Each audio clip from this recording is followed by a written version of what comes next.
வரப்போற ஆகஸ்ட் 23ஆம் தேதி தமிழ் சினிமா ரசிகர்களுக்கு மட்டும் இல்லாம, நம்ம இண்டஸ்ட்ரிக்கே ஒரு முக்கியமான நாள் அப்படின்னே சொல்லலாம். ஏன்னா 2 உலகத்தரம் வாய்ந்த தமிழ் திரைப்படங்கள் அன்னைக்கு ரிலீஸ் ஆக போகுது. கொட்டுக்காளி மற்றும் வாழை திரைப்படம்.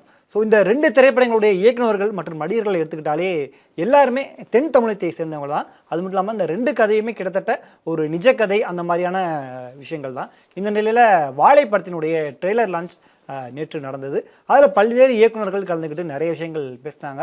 இயக்குனர் மாரி செல்வராஜ் கூட மேடையில் பேசும்போது என்னுடைய உச்சபட்ச கண்ணீர் இந்த திரைப்படமாக தான் இருக்கும் அப்படின்னு சொல்லியிருந்தாரு. அது மட்டும் இல்லாமல் இந்த படத்தினுடைய கதை வந்து இவருக்கு சின்ன வயசில் நடந்த ஒரு கதை, அதோட தாக்கமாக தான் இந்த படத்தை நான் எடுத்திருக்கேன் அப்படிங்கிற விஷயத்தையும் அவர் பதிவு பண்ணார். நிறைய பேர் படத்தை பார்த்துட்டு பாராட்டினாங்க. குறிப்பாக மிஷ்கின் அவர்களாகட்டும், பலரும் படத்தை பார்த்து பிரமிச்சு போய் பாராட்டினாங்க. மாரி செல்வராஜ் அவர்கள் கடந்து வந்த பாதை, அவருடைய வழிகள் வந்து ரொம்ப பெயின்ஃபுல்லாக இருந்தது அப்படிங்கிற விஷயத்த எல்லாருமே சொல்லிட்டு இருந்தாங்க. இந்த ஒரு நிகழ்வில் இயக்குனர் பாரஞ்சித் பேசின விஷயம் வந்து இப்போ இணையத்தில் பேசுபொருளாக மாறி இருக்கு. அதாவது அதில் பாரஞ்சித் அவர்கள் என்ன சொல்லியிருக்காரு அப்படின்னு பார்த்தீங்கன்னா, எனக்கு ஒரு இயக்குனரை பிடிக்கும், அவரை என் படத்தை பார்ப்பாரு, ஆனால் என்கிட்ட எதுவுமே சொல்ல மாட்டார், பார்க்காத மாதிரி அப்படியே கடந்து போயிடுவாங்க. ஆனால் இயக்குனர் மாரி செல்வராஜ் வந்து அவரை உட்கார வச்சு இந்த படத்தை காமிச்சு அவர்கிட்ட வீடியோவும் எடுத்து வாங்கிட்டாரு அப்படின்ட்டு பாரஞ்சித் அவர்கள் பேசியிருப்பார். சிரிச்சுக்கிட்டே ஜாலியாக அதை பேசியிருப்பார். இப்போ அந்த ஒரு விஷயம் தான் ட்ரெண்டிங் ஆகிட்டு இருக்கு. அவர் எந்த இயக்குனர் சொல்கிறாரு அப்படின்றதா. ஏன்னா அங்கே ஏவியில் வந்து மணிரத்னம் அவர்களுடைய வீடியோவும் வந்தது, சங்கர் அவர்களுடைய வீடியோ, சுதா கொங்கரோ அப்படின்னு சில இயக்குநர்களுடைய வீடியோ வந்தது. இதில் பாரஞ்சித் அவர்கள் மணிரத்னத்தை தான் குத்தி காட்டி பேசினாரா, மணிரத்னம் தான் எனக்கு ரொம்ப பிடிச்ச இயக்குனர், என் படத்தெல்லாம் அவர் பார்த்துருக்காரு, ஏதாவது சொல்லுவார்னா எதிர்பார்க்குறேன், ஆனால் எதுவுமே சொல்ல மாட்டாரு அப்படின்னு மணிரத்னத்தை தான் சொன்னாரா அப்படின்ட்டு இணையத்தில் அவருடைய வீடியோக்களை வச்சு இப்போ ட்ரெண்ட் பண்ணிட்டு இருக்காங்க சிலர். அதையும் நம்ம கவனிக்க முடிஞ்சது. அதாவது இப்போ ரஞ்சித் அவர்கள் உண்மையிலேயே மணிரத்னம் அவர்கள் சொல்கிறாரா, இல்லை சங்கர் அவர்களை கூட சொல்ல வாய்ப்பு இருந்திருக்கு. அதே மாதிரி ஏன்னா அங்கே ஏவியில் அவருடைய வீடியோவும் ப்ளே பண்ணியிருந்தாங்க, சுதா கொங்கரா வீடியோவும் ப்ளே பண்ணியிருந்தாங்க. இதை தவிர்த்து நடிகர்கள் சிவகார்த்திகேயன், சிம்பு அப்படின்னு நிறைய பேருடைய வீடியோக்கள் ப்ளே ஆனது.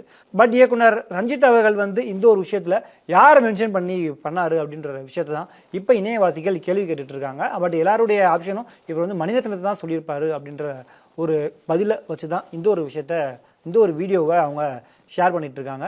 அது மட்டும் இல்லாமல் அந்த விழாவில் பேசின இயக்குனர் பாரஞ்சித் யாரை கேட்டாலும் பரியேறு பெருமாள் திரைப்படத்தை பிடிக்கும்னு சொல்கிறாங்க, ஆனால் கர்ணன் மாமன்னன் படங்களை பிடிக்காதுன்னு சொல்கிறாங்க. அப்போ இந்த 2 படங்களும் என்ன மொக்க படங்களா? இல்லவே இல்லை. அந்த 2 படங்கள்லையும் ஹீரோ வந்து திரும்ப அடிக்கிறாரு. ஸோ திரும்ப அடிக்கிறத உங்களால் ஏற்றுக்க முடியல, அதனால அந்த படம் பிடிக்கல அப்படின்னு நீங்கள் சொல்லிடுவீங்களா? நாங்கள் என்ன மாதிரி படம் எடுக்கணும் அப்படிங்கிறத கூட நீங்கள் தான் டிசைட் பண்ணுவீங்களா அப்படின்ற அளவுக்கு ரொம்பவும் வெளிப்படையாகவே அந்த ஒரு விழாவில் பாரஞ்சித் அவர்கள் பேசியிருந்தார். அது மட்டும் இல்லாமல் மாரி செல்வராஜ் பற்றி சில விஷயங்களும் அவர் சொல்லியிருந்தார். இந்த மாதிரியான வழி நிறைந்த கலைகள் மாறிட்ட வந்து நிறையவே இருக்குது.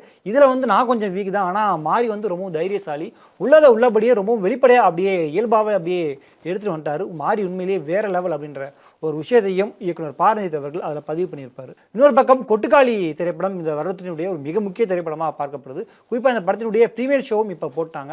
பலரும் அந்த படத்தை பார்த்துட்டு பாராடிக்கிட்டு இருக்காங்க. தமிழ் சினிமாவில் வந்திருக்கக்கூடிய ஒரு முக்கியமான திரைப்படம். சூரிய அவர்களுடைய நடிப்பு வந்து உண்மையிலே இந்த படத்தில் வந்து வேறு மாதிரி பண்ணியிருக்காரு. அவர் வந்து கிட்டத்தட்ட நடிகராக அடுத்தடுத்த லெவலுக்கு சூரிய அவர்கள் முன்னேறிட்டாரு அப்படின்னு சொல்லியிருக்காரு.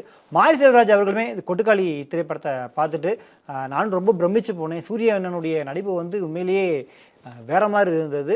இயக்குனர் PS வினோத்ராஜ் அவர்கள் அவரும் என்னை மாதிரியே ஒரு இயக்குனர் தான், அவர்கிட்டையும் இந்த மாதிரி நிறைய கதைகள் இருக்குது, அவர்கிட்ட இன்னும் இந்த மாதிரி நம்ம நிறைய கதைகளை எதிர்பார்க்கலாம் அப்படின்ட்டு மாரி செல்வராஜ் அவர்களும் பாராட்டினார்.